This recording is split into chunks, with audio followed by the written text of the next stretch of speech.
Исламски радикализам или смислено сценарио за дестабилизација на државата? Експертите гласни во своите размислувања, каде затаија институциите на системот при откривањето на сторителите.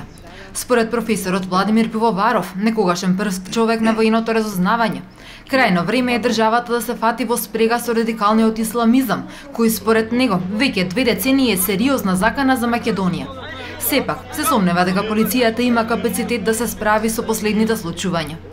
Прво, поради отстранувањето на голем број професионалци од незините редови. Второ, поради отварањето на досиејата по конфликтот и со лустрацијата, што според Пивоваров доведе до губење на многу доверливи информации, кои сега можеа да помогнат во расветлување на случајот.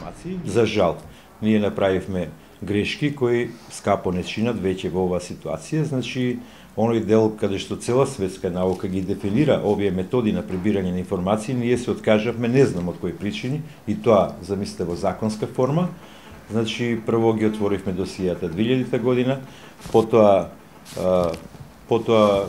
2006 законот за лустрација и денеска е многу тешко полицијата да најде човек кој ќе биде соработник или за било каков настан, да даде за ваков сериозен настан, да даде информација, секој се плаши. Дали се фатени вистинските убијци, се сомнева и аналитичарот Рамадан Рамадани.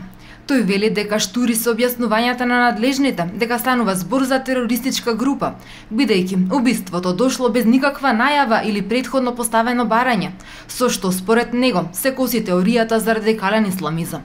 Истовремено, додава аналитичарот, ниту еден албански политички фактор нема интерес за дестабилизација на состојбата во Македонија, бидејќи од тоа веќе никој немал политички профит.